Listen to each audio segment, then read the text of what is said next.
Bien, estamos tan apegados a la vida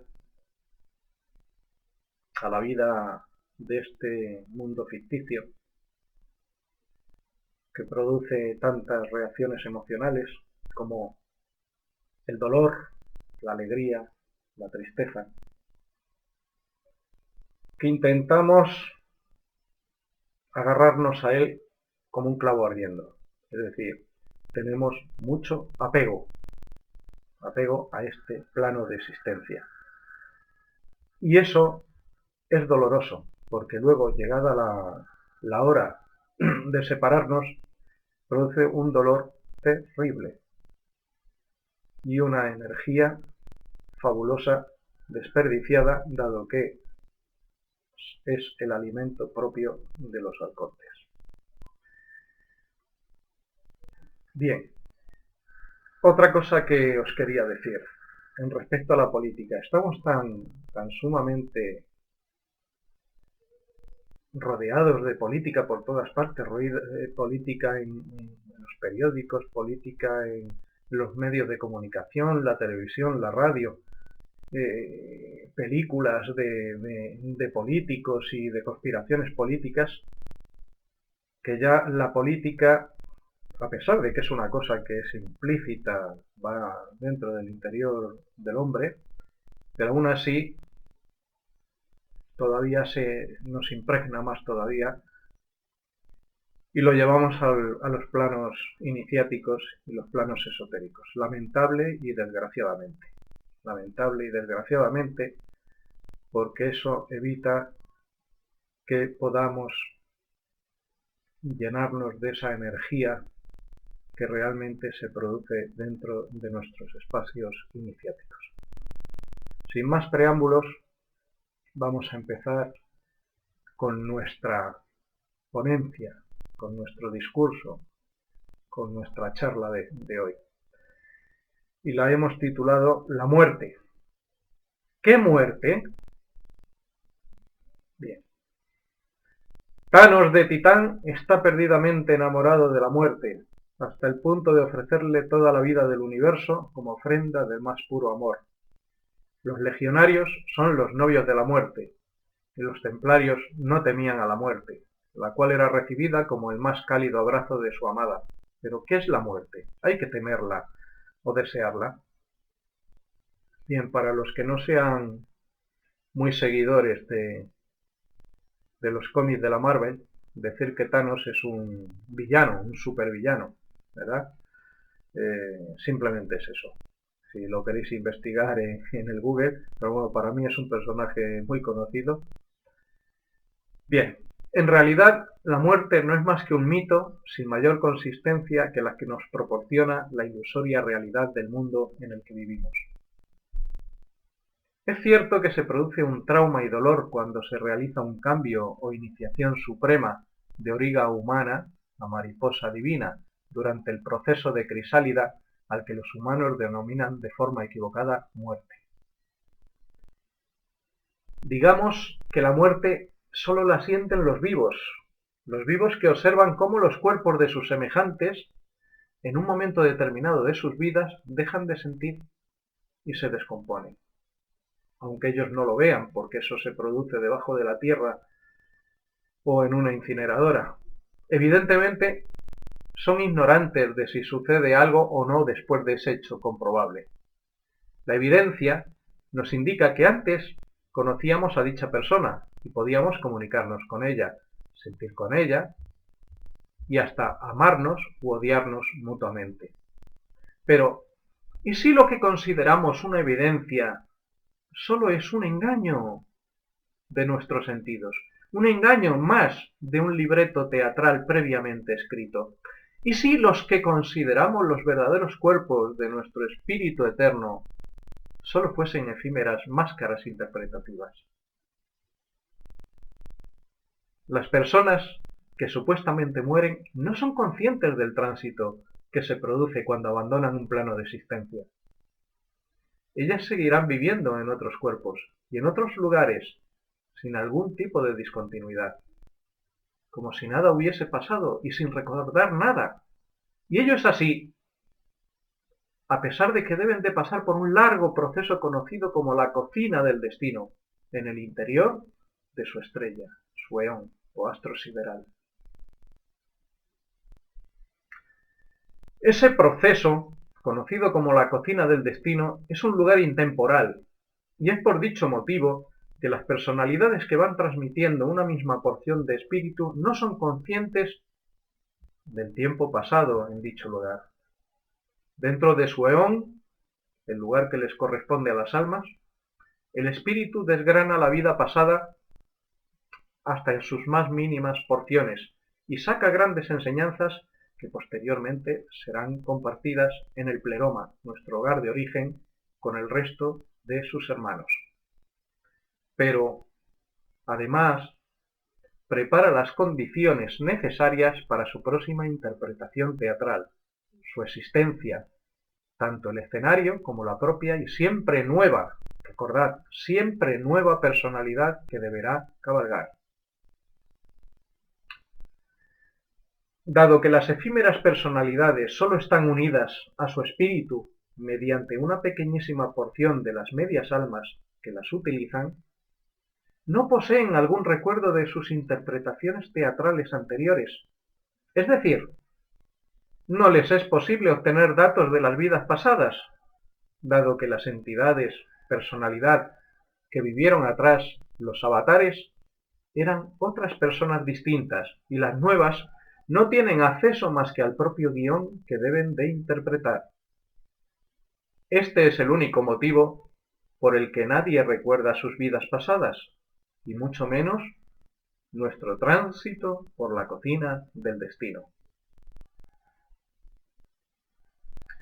Generalmente, quien queda atrás como vivo en una determinada interpretación cósmica sufre por el desapego que se produce al partir nuestro conocido, familiar, amante o amigo. Es un hecho puramente egoísta, porque en lo más profundo de nuestro inconsciente conocemos que el ser que amamos no murió en realidad, en el concepto que tenemos profanamente de la muerte, ni morirá jamás, pues se trata de una entidad eterna, tan unida a nosotros como las células que conforman nuestro músculo cardíaco entre sí. El verdadero iniciado es siempre consciente de esta gran verdad. La muerte como entidad verdadera es sólo un mito, una ilusión producida por nuestro desconocimiento de la diferencia existente entre la realidad y la verdad. Pero eso es una historia que debería contarse en otro momento, no ahora. Evidentemente, el mundo del romanticismo hasta ha antropomorfizado a la propia muerte, convirtiéndola en un esqueleto cubierto con un hábito encapuchado negro y armada de una guadaña, o por el contrario, a una bella y bondadosa muchacha gótica con una cruz ansata colgada alrededor de su cuello. Como el personaje de muerte creado por el guionista de cómic Neil Gaiman. Cuando lloremos por nuestros seres queridos que han partido hacia otro lugar, pensemos que se trata de un acto egoísta, de apego por lo que hemos perdido. Su cariño, amor filial o marital, compañía, apoyo moral o económico, pero nada más.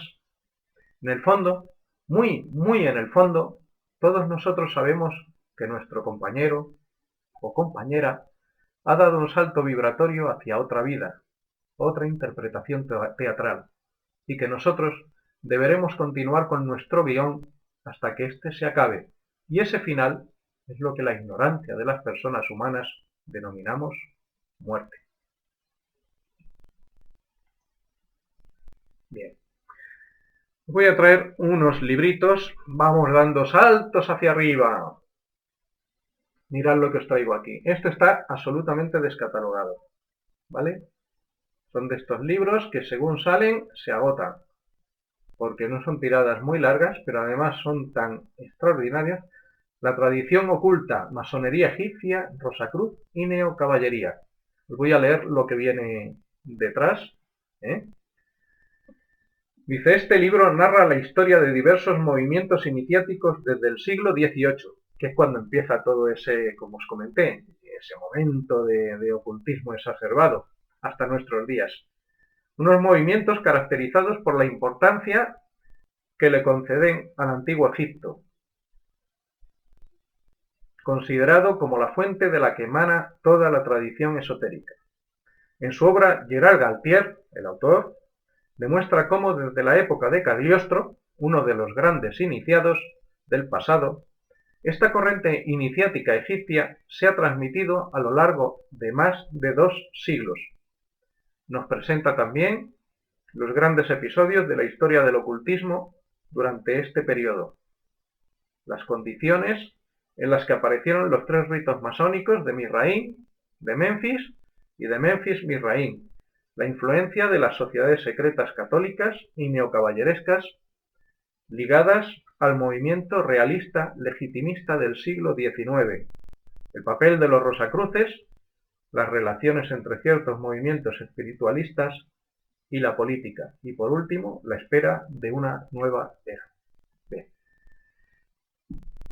Ya que hemos hablado de Cagliostro, hoy vamos a hablar de Cagliostro, pues me he permitido la licencia de traeros 3 libritos que tengo sobre Cagliostro. El primero que os voy a enseñar es absolutamente nefasto, y ahora os diré por qué. Se titula Cagliostro, alquimista, iniciado o vulgar impostor, por Mitchell Harrison. Esto es un trabajo elaborado a partir de la documentación de la Inquisición, con lo cual, como veréis, es una obra completamente parcial. Tan parcial que realmente desde el principio estamos viendo a un monstruo. Estamos viendo al monstruo que realmente la Inquisición quería que se viera para que cuando este hombre fuera encarcelado o ajusticiado, fuera encarcelado, evidentemente, porque no llegó a ser ajusticiado, murió dentro de su celda. Yo creo que le dejaron morir o le mataron de hambre o no curaron sus enfermedades en el interior de la cárcel. Y bueno, este libro conseguí leerle en la colección Alfaguara hace muchísimos años, una colección pequeñita, y me llamó mucho la atención, ¿verdad? Porque uno tiene capacidad de ponerse en el lugar del otro, y siempre he sido un poco abogado defensor del diablo. Abogado del diablo. Yo no me puedo creer que una persona pueda ser tan malvada. Es imposible, o sea. Y entonces, pues claro, investigas y te encuentras con otras cositas un poquito más serias y más imparciales. Y aquí tenemos este libro que siendo también bastante imparcial, es decir, no es un libro, se titula Cagliostro, el último alquimista. Bueno, aquí evidentemente te indica que José Bálsamo y Cagliostro son una misma persona, pero todas las personas tienen una evolución, ¿eh? Y bueno, él supo utilizar lo aprendido en los bajos fondos, en las calles, ¿no? Para poder prosperar. Pero yo no, ya viendo al personaje en sí, ves que no es ni tan malo, él intenta sobrevivir de alguna manera y no es tan malo como le pintan en el libro anterior, como le pintaba la Inquisición, y empiezas a entender bueno, que tampoco era tan egoísta, leche. Y aquí traigo otro librito, que este es también muy complicado de encontrar, muy complicado, y se titula Cagliostro en España. A ver si eso es así. ¿Veis? Cagliostro en España, de Palmiro Herrero. Es muy interesante, porque mucha gente no sabe que Cagliostro estuvo en España. Y bueno, pues aquí el Palmiro Herrero ha hecho un trabajo minucioso y podemos tener todo lo que pasó la parejita de José Bálsamo y Lorenza aquí en España. Bueno, en realidad no tuvieron demasiada suerte, no les fue demasiado bien y enseguida se marcharon para Inglaterra. Pero bueno, que sepáis que existen estos 3 libros si estáis interesados en la vida de Cagliostro, ¿eh? O si estáis interesados en el rito egipcio, porque también os quiero decir una cosa. Bien, Una cosa es el rito egipciano mixto, de hombres y mujeres, creado por Cagliostro, por José Bálsamo, y otra cosa muy distinta son los ritos de Menfis, de Misraín y de Menfis-Misraín, que es una especie de suma de los dos ritos anteriores. Es decir, aunque se llaman rito egipcio de Menfis, o rito egipcio de Misraín, o rito egipcio de Menfis-Misraín, el origen no tiene nada que ver con Cagliostro. El rito de Cagliostro es un rito muy desconocido, no sé si habrá por ahí en alguna biblioteca oculta algún trabajo de él, porque evidentemente, vamos a ver, Cagliostro tenía la buena o la mala costumbre, creemos que es la mala costumbre, de llevar todos sus papeles con él, y no había copias. Es decir, su rito, él era el gran maestre y era el que hacía los rituales y tal, que siempre había algún tipo de invocaciones y magia. Era un poquito diferente a lo que conocemos hoy día como rituales masónicos. Y él iba cargado siempre, en su carruaje, iba cargado con todos sus documentos. Cuando la Inquisición apresó a Cagliostro, le apresó con carruaje y todo. Con lo cual no sabemos dónde está esa documentación, si en el Vaticano, si la destruyeron en una hoguera o qué carajo hicieron con eso. No sé si hay alguna cosa. Yo soy la persona, estaría más encantada en recibir esa información si existiera o que me dijesen dónde la podía encontrar, porque sería muy interesante tenerlo. Luego, en los ritos de egipcios surgen de forma paralela, ni siquiera se fijan en el personaje de Cagliostro. Pero es curioso porque muchos de los iniciados, incluso grandes iniciados de altos grados de los ritos de Menfis Misraín, pues están convencidos de que ese rito fue inventado por Cagliostro. No, una cosa es el rito egipciano, creado por Cagliostro, y que era mixto, y otra cosa son los ritos que ya os hemos comentado de Menfis, de Misraín y de Menfis Misraín, que los puede haber mixtos, los puede haber femeninos y los puede haber solamente masculinos. Y bueno, pues por hoy yo creo que ya hemos dicho bastante. Venga, nos vamos.